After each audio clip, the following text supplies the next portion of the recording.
ये नाज़रीन यहाँ की कदीम मस्जिद है। यहाँ पर वुडन काम हुआ है सारा। इसको बाद में कलर दिया गया है ग्रीन। तो अंदर से भी हम आपको दिखाते हैं।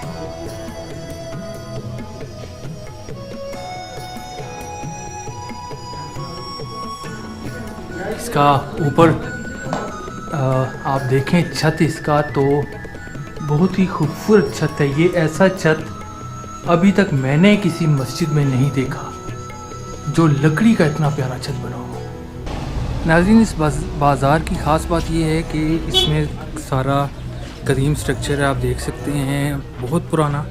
और अभी तक लकड़ियों की छतें हैं, लकड़ियों के दरवाजे हैं। और ये आप देखें मुकम्मल, बाद में इसको लोगों ने रेनोवेट थोड़ा किया है लेकिन अच्छा ये मेथी है, क्या चीज़ है ये मेथी है ना? मेथी सर। ठीक है जी। और ये मेथी कहाँ से आती है? ये इधर सर बाग में काश्त होती है, इधर मकामी दौर पर मकामी ये लोग काश्त करते हैं। प्योर है ये, खालिस है? पेपर है, खालिस।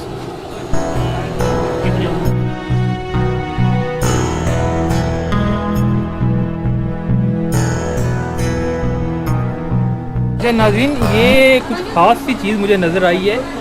ये भी इनसे पूछ लेते हैं कि मखट में ये क्या चीज़ है। और अच्छा यार ये बताना, ये मुझे क्या चीज़ है ये खमजीरा है, खमजीरा। क्या कहते हैं इसको? खमजीरा कहते हैं। ठीक है, इसमें डलता क्या क्या है? ये इसमें क्या क्या डालते हैं आप? ये खाली है, ये जंगली बूटी है, उसका तुखम है।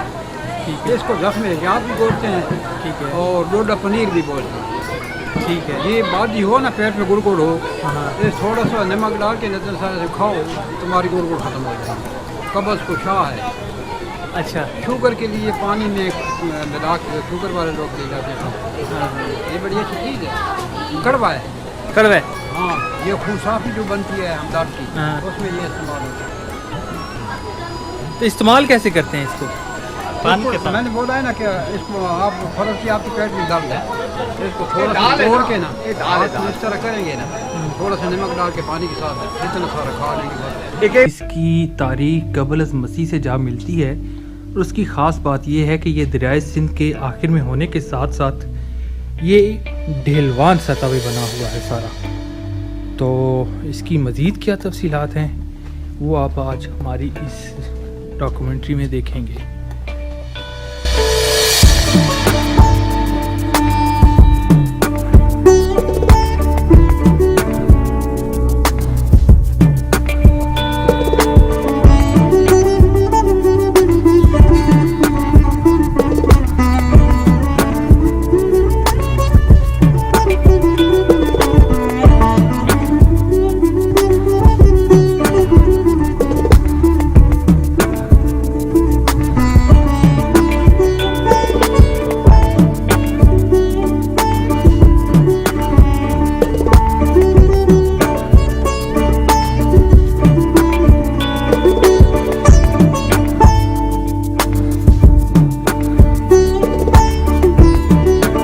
निज़ामी साहब इस मंदिर की क्या हिस्ट्री है, कब का है मंदिर?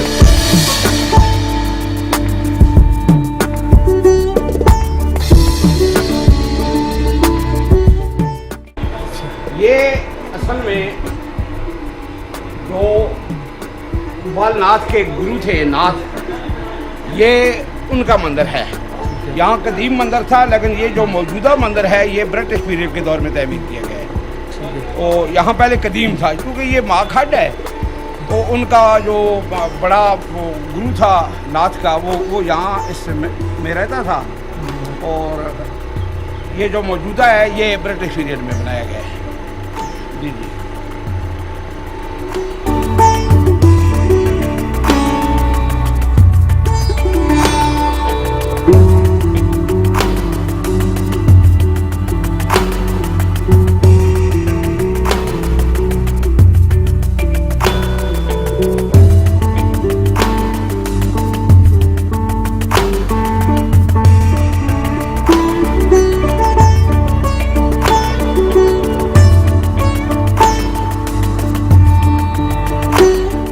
कितना कब्रिस्तान पुराना है यहाँ पे? ये जो मेरे इल्म के मुताबिक है जी, ये तो वो कब्रिस्तान उस ज़माने का है जब मुसलमान यहाँ आए थे।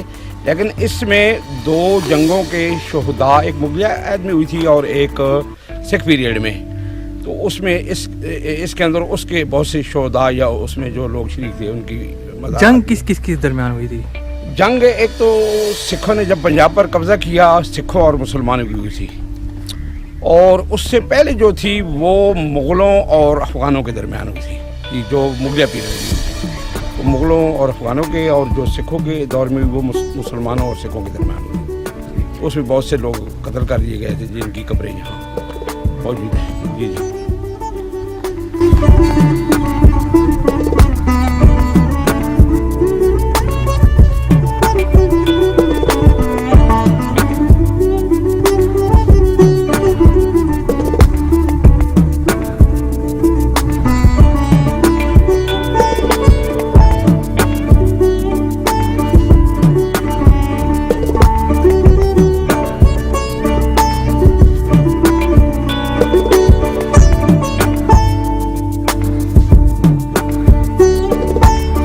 अच्छा राजा साहब, ये बताइएगा कि ये जो यहाँ पे हम खड़े हैं, ये जगह मखट शरीफ, इसकी हिस्ट्री क्या है और ये बहरी बंदरगाह इसका क्या चक्कर है? ये जैसे आपने बताया है आबिद साहब कि ये उस ज़माने का यानी कबल आज़म मसीह से लेकर क़याम पाकिस्तान तक ये एक तजारती राब्ते का एक मरकज़ था। यहाँ से बरसगीर पाक व हिंद का माल वस्त एशिया, ईरान, अफ़गानिस्तान और चीन तक जाता था, और वहाँ का माल यहाँ आता था, और वो माल लाने ले जाने में, एक्सपोर्ट इंपोर्ट में वो यहाँ के जो प्राचा ख़ानदान था उसका मैन जो है वो रोल था। तो इसका ज़िक्र तो कबल आज़म मसीह में भी मिलता है, हज़रत ईसा अलैहिस्सलाम के बाद भी इसका ज़िक्र तारीख़ की किताबों में मिलता है। तो जब मुसलमानों ने यहाँ कब्ज़ा किया तो उसके बाद ये प्राचा कबीला आकर यहाँ आबाद हुआ, तो वो जो तजारत बिजनेसमैन थे, ताजर थे, तजारत करते थे, वो इसमें रीढ़ की हड्डी रखते थे, हैसियत रखते थे। तो उनकी बिल्डिंगें यहाँ मौजूद हैं। यहाँ ये उसकी वो पतन की ये बेशुमार ऊपर आप देखें वो बैलगाड़ियों के आने का रास्ता मौजूद है। यहाँ वो जहाँ बैरी बेड़े या वो किश्तियाँ आकर रुकती थी वो उनके प्लेटफार्म मौजूद हैं। तो यहाँ कुतुब तवारीख़ में ये मौजूद है कि सिकंदर आज़म ने जो बैरी बेड़ा भेजा था बहिरा अरब की तरफ, वो यहाँ से गुजरा था, ये कुतुब तवारीख़ में मौजूद है। और इसके अलावा ब्रिटिश पीरियड में अंग्रेज़ों ने यहाँ बाकायदा तौर पर एक बैरी बेड़े की सर्विस शुरू की थी, उसको कहते थे इंडस फ्लोटीला। वो उसका जो ढांचा है वो आज भी डेरा गाजी खान के करीब एक दलदल में मौजूद है और उसकी तस्वीर भी मेरे पास मौजूद हैं। तो ये इलाका कभी तजारत का मरकज़ होता था और आज ये इंतहाई पसमंदगी की मंजर पेश कर रहा है। और यहाँ की वो पुरानी इतनी अजीम शान बिल्डिंगें, वो मस्जिदें, वो बाज़ार, वो बहरान पड़े हैं। अगर हुकूमत इस तरफ तवज्जो दे तो ये एक बहुत ही अहम जो है ये ज़र मुबादले का ज़रिया बन सकता है। अच्छा, ये दरियाए ये अटक का ये जो दरिया सिंध का ये जो मुकाम है मखट शरीफ, इसके दरिया के दूसरी जानिब क्या है और इस जानिब क्या है, और क्या इस दरिया के साथ साथ कुछ और भी मिलती हैं निशानियाँ जो तारीख की हैं? जी, अगर आप इस दरिया के दोनों किनारों पर सफ़र करें तो इसके किनारों पर तो बेशुमार कदीम बस्तियों के खंडरात और वो दीवारें और आसार मिलते हैं। तो इसके अलावा इस दरिया के साथ जो है हमारे ज़िला अटक में इसके मखट के अलावा नीलाब का पतन था, वो बड़ा अहम था, जहाँ से बेशुमार लोगों ने, बल्कि बाबर ने अपनी तुस्क में उसका जिक्र किया है। इस तरह एंड जहाँ से आदरों के सामने हारून के करीब और जलालिया के करीब वहाँ से गुजरगाह थी। तो ये इसके साथ तो इतना कुछ है कि अगर इसको सैरगाह के तौर पर बनाया जाए तो एक बहुत ही शानदार जो है वो आसार कदीमा के हवाले से भी, और अगर इसके साथ जो है ये जो टीले बंजर वैरान पड़े हैं, इसमें कभी बागात भी थे। आज भी अगर आप उस तरफ अगर जाएं कभी तो उसमें बहुत ही खूबसूरत बाग हैं और उसमें सब्जियां हैं। इस तरह ये हम जहाँ खड़े ऐसे थोड़ा आगे जाएं तो मखट नाला है, उसमें भी आज भी वो सब्जियां और बागात और माल्टे और ये चीज़ें मौजूद हैं।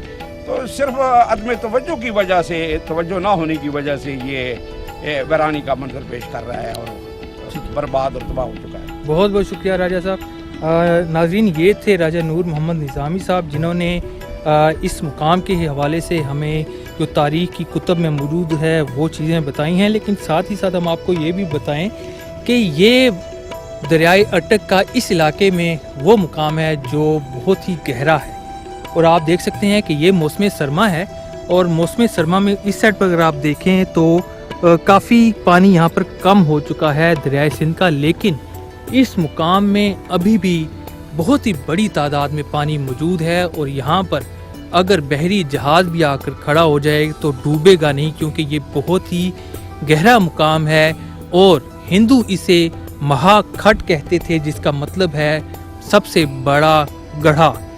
उसकी वजह से मखट का नाम जो महागढ़ से ये बदल कर मखट बना और जब पाकिस्तान यहाँ पर आए तकसीम हिंद के बाद तो ये जगह मखट शरीफ के नाम से मशहूर होगी, क्योंकि यहाँ पर बहुत से औलिया इकराम भी आए हिंदुओं और सिखों में अपनी इस्लाम की तालीमात फैलाने के लिए। तो आपको अगर हमारा ये प्रोग्राम अच्छा लगा हो तो हमारे इस चैनल को लाइक कीजिएगा, इस वीडियो को सब्सक्राइब कीजिए और अपने जो आपके ख्यालात हैं उनको नीचे कमेंट में ज़रूर दीजिएगा। बहुत बहुत शुक्रिया।